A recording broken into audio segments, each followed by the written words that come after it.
Thailand ரூபா வந்து நம்ம ஊர் காசுக்கு வந்து ஒரு 3 மடங்காக பெருக்கிக்கிடுங்க. இங்கே நம்ம 30 ரூபா கொடுத்து டீ குடித்தோம்னா நம்ம ஊர் காசுக்கு 90 ரூபா. அந்த மாதிரி இப்போ 120 ரூபா கொடுத்து நம்ம ஃப்ரைட் ரைஸ் சாப்பிட்டோம்னா நம்ம ஊர் காசுக்கு 360 ரூபா. முன்னாடி போவோம், அது பஸ் ஸ்டாப் இருக்குது, தெரியுது, ஒளி தெரியுது. எதுக்கு இந்த பஸ் ஸ்டாப்புக்கு நடத்துக்க சொன்னான்னு தெரியல. அந்த இடத்துல இவ்வளோ நேரம் மொபைலில் நோண்டிக்கிட்டு கடைசி நேரத்தில் ஏறுது. பல போராட்டத்துக்கு அப்புறம் வந்து இறங்கியாச்சு. ஊர் நல்ல சூப்பராக இருக்குது. அதாவது ரொம்ப கஷ்டப்பட்டு தான் வந்தேன், அவ்வளோ ஈஸியாக. இவரை வந்து அவ்வளோ பிடிக்கும் அங்கே உள்ள ஆட்களுக்கு. இவங்கெல்லாம் வந்து ரொம்ப நேர்மையாக சின்சியராக இருப்பாங்க. பித்தலாட்டம் போய் அந்த மாதிரிலாம் இருக்காது. உட்காந்துருக்காரு, அவரா இல்லை வேற யாருமா தெரியல. நண்பர்களே, எல்லோரும் எப்படி இருக்கீங்க? நீங்கள்லாம் சூப்பராக இருப்பீங்கன்னு நினைக்கிறேன். கிளம்பியாச்சு. இன்றைக்கி விடிய காலையிலே பயணத்தை தொடங்கியாச்சு. இன்றைக்கி என்னென்னா ஒரு முக்கியமான ஒரு ஆளை பார்க்க போகிறேன். அதாவது முன்னாடி என் கூட சவுதியில் வேலை பார்த்த ஒரு தாய்லாந்து நண்பர். அவர் வயசு இருக்கும், அவர் ரிட்டையர்ட் ஆகி இப்போ வந்துட்டார், முடிச்சுட்டு வந்துட்டார். அவரை தான் போய் பார்க்க போகிறேன். நேற்று கான்டாக்ட் பண்ணேன். அப்போ உங்கள் லொக்கேஷன் அனுப்பிவிடுங்க அப்படின்னு சொல்லி சொன்னேன். அப்போ அவர் அனுப்பிவிட்டார். இங்கேருந்து ஒரு 40 கிலோமீட்டர் தூரம் இருக்குது. எப்படி போகணும் என்ன ஏது அதெல்லாம் கேட்கல, லொக்கேஷன் மட்டும் இருக்குது. இப்போ நம்ம பஸ்ஸை பிடிச்சி அதில் எப்படி போகணும் அப்படிங்கிறது தெரியல. ட்ரெயின் அங்கே வரைக்கும் போகுதா என்னன்னு தெரியல. சரி பார்ப்போம் இன்றைக்கி விளாக் எப்படி இருக்குதுன்னு சொல்லிட்டு. நீங்கள் நம்முடைய சேனலுக்கு புதுசாக இருந்தீங்கன்னா சப்ஸ்கிரைப் பண்ணி சப்போர்ட் பண்ணுங்கள். வாங்க நம்முடைய விளாக்கை ஸ்டார்ட் பண்ணலாம். முதல்ல இப்போ நமக்கு வந்து வயிற்றுக்கு சாப்பிட்ணும். இங்கே நிறைய இந்தியன் ஹோட்டல் இருக்குது, ஆனால் விலை தான் வந்து அதிகமாக இருக்குது. 100 ரூபா கொடுத்தா ஒரு ஃப்ரைட் ரைஸ் கிடைக்குது. 100 ரூபா 120 ரூபா அந்த ரேஞ்சு கிடைக்குது. அதே சிக்கன் ஃப்ரைட் ரைஸாக இருந்தால் அது கொஞ்சம் ஒரு 20 பாத்து 30 பாத்து கூட வரும். சாதாரண வெஜிடபிள் எக்கு இதெல்லாம் வந்து ஒரே ரேட்டு தான். அதுக்கப்புறம் காஃபி பார்த்திங்கன்னா 30 பாத்து வருது. அதாவது நான் இங்கே வந்து தாய்லாந்து ரூபா வந்து நம்ம ஊர் காசுக்கு வந்து ஒரு 3 மடங்காக பெருக்கிக்கிடுங்க. இங்கே நம்ம 30 ரூபா கொடுத்து டீ குடித்தோம்னா நம்ம ஊர் காசுக்கு 90 ரூபா. அந்த மாதிரி இப்போ 120 ரூபா கொடுத்து நம்ம ஃப்ரைட் ரைஸ் சாப்பிட்டோம்னா நம்ம ஊர் காசுக்கு 360 ரூபா. அப்போ பாருங்கள் விலைவாசி எங்கே இருக்குது அப்படின்னு சொல்லிட்டு. இது இந்த நாட்டில் இப்படி தான் இருக்குது, வேறு வழி இல்லை. நான் வந்து கொஞ்சம் வயிறு அதிகமாக பசிச்சா ஹோட்டலில் சாப்பிடுவேன். கம்மியாக பசிச்சா 7-Eleven கடை இருக்குது பாருங்கள், அதில் போய்ட்டு ஏதாவது பர்கர், சாண்ட்விட்சு அந்த மாதிரி ஏதாவது ஐட்டம் வச்சுருப்பாங்க, ஹலால் ஃபுட்டு வச்சுருப்பாங்க. அதை வாங்கி சாப்பிட்டுட்டு ஒரு ஜூஸை வாங்கி குடிச்சிக்கிறது. எக்ஸ்ட்ரா ஒரு வாழைப்பழத்தை வாங்கி வயிற்றில் போட்டோம்னா ஃபுல்லாக வயிறு ஃபுல்லாயிரும், மத்தியானம் வரைக்கும் ஓடிடும். அப்படி தான் என்னோடய கதை ஓடுது. ஆனால் 7-Elevenலே எப்போவுமே சாப்பிட முடியாது. டெய்லி நம்ம சாண்ட்விச்சையும் அந்த பர்கரையும் சாப்பிட்டு இருக்க முடியுமா? ஒரு நேரம் சோறு சாப்பிடும் போல் தோணும். அப்போ அந்த சமயத்தில் போய் கடையில் போய் சாப்பிட்டுறது. இப்போ காலையில் இங்கே ஒரு இந்திக்கார ஹோட்டல் இருக்குது, அங்கே போய்ட்டு ஆலு பரோட்டா இல்லை வேறு ஏதாவது வச்சுருக்காங்கன்னு பார்ப்போம். அதை வாங்கி சாப்பிட்டுட்டு அப்படியே அங்கேருந்து பஸ்ஸை பிடிச்சி கிளம்புறதுக்கு உண்டான வழியை பார்ப்போம். வாங்கப்போம். நான் 7-Eleven கடைக்குள்ளே வந்துட்டேன். இப்போ தாய்லாந்தில் பார்த்தீங்கன்னா இந்த முஸ்லீம்கள் சாப்பிட்றதுக்கு ஹலால்னு போட்டுருக்காங்க. மற்றவங்க பிரச்சனை இல்லை, எது வேணாலும் வாங்கி சாப்பிட்டுக்கலாம். இப்போ இதில் பாருங்கள் ஹலால்னு போட்டிருக்காங்க. இந்த மாதிரி ஹலால்னு போட்டிருப்பாங்க கண்டிப்பாக. அது நம்ம குடிக்கிற ஜூஸாக இருக்கட்டும், திங்கிற உணவாக இருக்கட்டும், எல்லாத்துலேயும் அதை மாதிரி போட்டிருப்பாங்க. இப்போ நம்ம இதை ஒன்று எடுத்துக்கலாம். இவ்வளோ 32 ரூபா. சரியா? இப்போ கடையில் சாப்பிட்டா 100 ரூபா வரும். எப்படி காசை மிச்சப்படுத்துகிறேன் அப்படிங்கிறத பாருங்கள். இப்போ வாழைப்பழம் வந்து உங்களுக்கு சிங்கிள் வாழைப்பழம் வச்சுருப்பாங்க. இன்றைக்கி காணலை. வாழைப்பழம் பிறகு வாங்கிக்கலாம். இதில் 2 ராக்கு காலியாக இருக்குல்ல, அதில் தான் வாழைப்பழம் இருக்கும். அடுத்தது ஜூஸ் ஏதாவது இருக்குன்னா காஃபி எடுத்துக்கலாம். காஃபி கூட இங்கே இருக்கும். இந்த பக்கம் ஜூஸு, காஃபி இதெல்லாம் இங்கே இருக்குது. அது மாதிரி இந்த சின்ன சின்ன டப்பா, இந்த ஜூஸ் டப்பாலாம் இருக்குது. இதில் பார்ப்போம். இதுலேயும் பார்த்தீங்கன்னா ஹலால்னு போட்டிருக்காங்க. தெரியுதா? ஹலால்னு போட்டிருப்பாங்க. குடிக்கிறதா இருக்கட்டும், திங்கிறதா இருக்கட்டும், எல்லாத்துலேயும் ஹலால்னு போட்டிருப்பாங்க. அப்போ அதை பார்த்து நம்ம இஸ்லாமியர்கள் எடுத்துக்கணும். மற்றவங்க எதுனாலும் பிரச்சனை இல்லைங்கிறவங்க எது வேணாலும் எடுத்துக்கலாம். நான் இது ஒன்று எடுத்துக்கிட்டேன். அதுக்கப்புறம் இந்த பர்கர் ஒன்று எடுத்துக்கிட்டேன். இந்த 2 தான். காஃபி வந்து இங்கே 15 ரூபா, வெளியில் குடித்தோம்னா 30 ரூபா வரும்.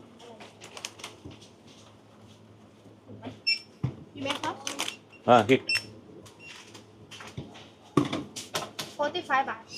45.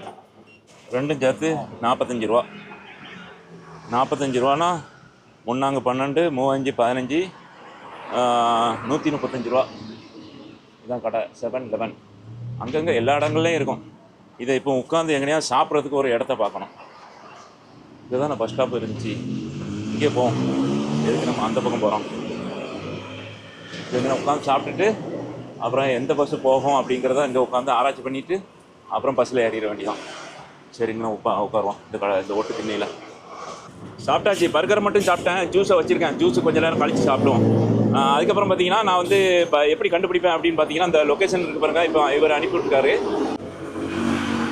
இப்போ லொக்கேஷனை இப்போ ஆன் பண்ண உடனே நமக்கு இதே மாதிரி வரும். இப்போ என்ன பண்ணணும், இப்போ வந்து நம்ம ஸ்டார்ட் கொடுத்துடக்கூடாது. இப்போ இந்த டைரக்ஷன் இருக்குல்ல அதை கொடுக்கணும். அதை கொடுத்தோம்னா நமக்கு வந்து இந்த பப்ளிக் டிரான்ஸ்போர்ட் அப்படின்னு சொல்லிட்டு இந்த பஸ் நம்பரு அதெல்லாம் வந்துடும். இப்போ ஃபஸ்ட்டு பஸ்ஸுங்க பார்த்தீங்கன்னா 4:35 இந்த பஸ்ஸு போகும். அதுக்கப்புறம் இவி பஸ்ஸில் வந்து 113 போகும். ஏன்னா நமக்கு மொத்தம் போகக்கூடிய நேரம் வந்து 2 மணி நேரம் 16 நிமிஷம். இது வந்து எல்லா நேரம் கரெக்டாக இருக்குன்னு சொல்ல முடியாது. நான் முன்ன பின்ன இருக்கும், இதையும் நம்ப முடியாது. இது ஏற்கனவே நான் சவுதியில் இதை பார்த்துட்டேன். வாங்க வெயிட் பண்ணுவோம். இதுதான் பஸ் ஸ்டாப்பு. இதில் நம்பர் எதுவும் இருக்கா ஒரு பக்கம்? ஆனால் இதில் நம்ம நம்பரே இல்லை பாருங்கள். இது வருமா இல்லை ஏமாத்துறானா இந்த மேப்பு தரேன் தெரியல. என்ன வந்துட்டு 4:35. சூப்பர், இல்லை ஏறிடும். ஓகே, ஏமாத்தலை, கரெக்டாக தான் கொடுத்துருக்கு.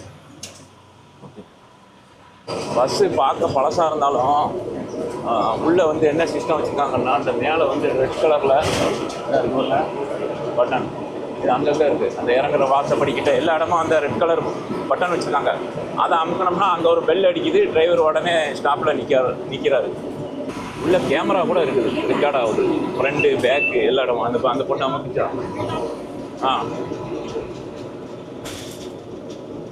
ஓகே, இந்த ஸ்டாப் தான் இறங்கணும். இறங்க முன்னாடி நம்ம வந்து இந்த பெல் அடிச்சோம்னா சவுண்ட் போயிடும். அப்புறம் பாருங்க சிசிடிவி மேலே கேமரா எல்லாம் இருக்குது. ஓகே, இல்லை இறங்கியாச்சு. அடுத்தது இங்கேருந்து எங்கே போனோம் அதை இப்போ கண்டுபிடிக்கணும். இப்போ வயசான பாட்டி இதில் வந்து ஏன்னா நம்ம ஒரு வாழைக்காய் சிப்ஸ்லாம் இருக்குது. வாழைக்காய் சிப்ஸு, பொரி உருண்டை, அதுக்கப்புறம் அந்த சுத்து, அது என்ன இந்த இதுக்கு பேர் நல்ல பேர்லாம் அச்சு முறுக்கு எல்லாம் இருக்குது. சூப்பர் தான். அதாவது இதெல்லாம் வெயிட்டு கம்மியாக இருக்கிறதுனால அப்படியே கம்பளை வச்சு தூக்கிட்டு போகிறாங்க. பரவாயில்ல, பாட்டியாக இருந்தாலும் வியாபாரம் பண்ணுறாங்களே, உழைச்சி சாப்பிட்றாங்க, அது பெரிய விஷயம்தான். இந்த சைடில் தான் கொஞ்சம் வந்து பெரிய பெரிய பில்டிங்கெல்லாம் இருக்குது பார்க்க முடியுதுங்க. இந்த ரோட்டில் கொஞ்சம் முன்னாடி போவோம், அந்த பஸ் ஸ்டாப்பு இருக்குது. தெரியுது, ஒளி தெரியுது. எதுக்கு இந்த பஸ் ஸ்டாப்புக்கு நடத்துக்க சொன்னான்னு தெரியல. அந்த பஸ் ஸ்டாப்பில் பஸ்ஸு வராத என்னமோ தெரியல. ஒரு பஸ் ஸ்டாப்புக்கு முன்னாடி போ அப்படின்ட்டான். அதனால் இப்போ இங்கே போய்கிட்டு இருக்கேன். இதுலையாவது வந்துடணும் பஸ்ஸு, ஏன்னா போய் சேரவே ரொம்ப லேட் ஆகிட்டேன்னா. அவர்கிட்ட ஏற்கனவே நான் சொல்லவே இல்லை. நான் வாரேன், நேற்று தான் சொன்னேன் நான் வருவேன் அப்படின்னு சொல்லி சொன்னேன். ஆனால் இன்றைக்கி வாரேன்னு சொல்லலை. சரி, காலையில் கொஞ்சம் அவர் ரெஸ்ட் எடுப்பார் அப்படின்னு சொல்லி சொல்லலை. கொஞ்சம் நேரம் கழித்து சொல்லிடணும் நான் வாரேன் அப்படின்ட்டு. இது பஸ் ஸ்டாப்புன்னு பார்த்தா இது டேக்ஸி ஸ்டாப்பில். இந்த போர்டை பார்த்து ஏமாந்துட்டேன். ரொம்ப தூரம் வாக் பண்ணி வந்தேன். இதில் பாதி உடம்பு சுவாந்து போச்சு. இதில் போர்டு இருக்குது, இதில் நம்மளுடைய பஸ்ஸு நம்பர் இருக்குது. இதில் போட்டிருக்கான் 113. அதில் தான் இப்போ போகணும். பைக்கெலாம் என்ன வேகத்தில் போகுது. பைக்கு தான் அங்கே அதிகமாக இருக்குது. சின்ன பசங்க சரியான ஸ்பீடில் போகிறாங்க பாருங்க. இதெல்லாம் சிக்னல் இல்லை, ஒன்றும் இல்லை. பாட்டு கிராஸ் பண்ணி எல்லாம் எக்ஸ்பீரியன்ஸ் தான். பைக் வந்து ஹெவி பைக்லாம் கிடையாது, சின்ன சிம்பிளான பைக் தான். நம்ம வண்டி இப்போ வரும்னு போட்டிருக்கு, போகிறதுன்னு தெரியல. வந்துருச்சா? இது இல்லையா? இது 38 போட்டிருக்கு. நம்ம இது வந்து 113.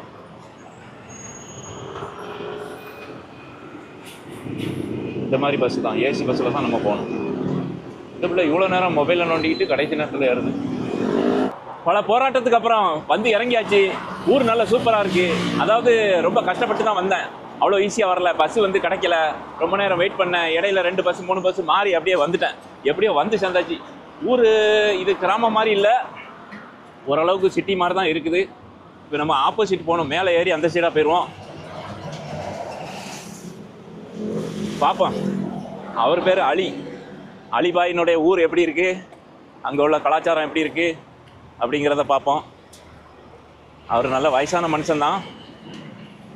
முன்னாடி நாங்கள் எல்லாம் பள்ளி அப்புறம் வீடுகளில் கார்பெட்டு போடுறதுக்காண்டி போவோம். அப்போ போகும்போது இவர் தான் டிரைவரு. இவர் கூப்பிட்டு போவார், மற்ற நேரம் ஆஃபீஸ் ஒர்க்கும் பார்ப்பார். அப்போ இவர் அங்கே டிரைவராக வேலை பார்த்தாரு. அப்போ அந்த சமயத்தில் பிலிப்பீன்காரங்க, தாய்லாந்துக்காரங்க, அதுக்கப்புறம் எஜிப்துக்காரங்க, இந்த மாதிரி குரூப்பாக வேலை பார்த்தோம். அப்போ நாங்கள் போன புதுசில் நாங்கள் இந்தியாக்காரங்க ஒரு 4 பேர்கிட்ட போனோம். எல்லாமே புதுசு, வேலை தெரியாது.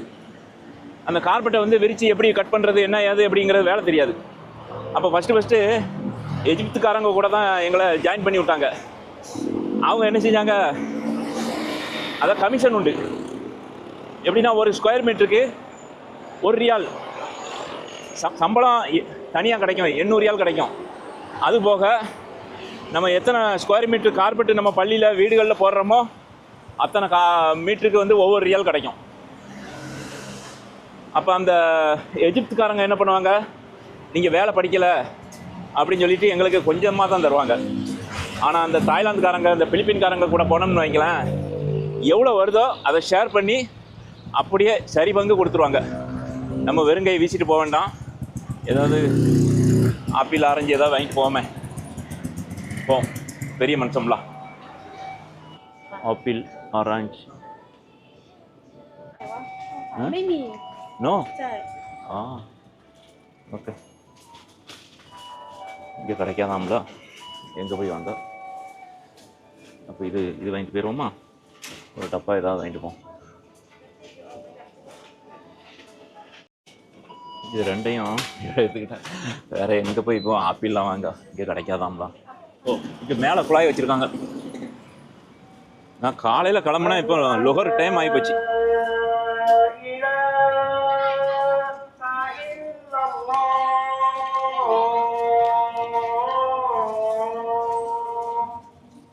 இன்னொரு 1/2 கிலோமீட்டர் நடக்கணும். பள்ளி உள்பக்கம் இருக்குன்னு நினைக்கேன். இங்கே வெளியில் வரைக்கும் குழாய் வச்சுருக்காங்க. மேலே போஸ்ட் கம்பி எல்லாத்துலேயும் குழாய் இருக்குது. ஊர் நல்ல சூப்பராக இருக்கு. சூப்பர்னா என்ன, சுத்தமாக நீட்டாக இருக்குது. அது இந்த ஊரில் இங்கேயும் சரி அங்கேயும் சரி இந்த மழை தண்ணி வந்து வீட்டுக்குள்ளே ஏறாமல் இருக்கிறதுக்கு இந்த சின்னதாட்டு வந்து ஒரு வாய்க்கால் மாதிரி 2 சைடுமே இருக்குது. கம்மியாக மழை பெஞ்சுதுன்னா இதில் 2லேயும் வடிஞ்சு அப்படியே இந்த மடைக்கு வந்துடும். சூப்பராக இது இந்த மடையில் வந்து கரெக்டாக இந்த ஓட்டைக்குள்ளே போயிடுது. அங்கே வாங்க சொல்கிறது மெயின் ரோடு வரைக்கும் கேட்குதுங்க. அது இந்த ஊர் வந்து முஸ்லீம் அதிகமாக இருக்கக்கூடிய ஊராக இருக்கும்னு நினைக்கிறேன். இது வந்து கிராமப்புறம் சொல்லலாம், கிராமம் சொல்லலாம், ஓரளவுக்கு சிட்டின்னு சொல்லலாம்.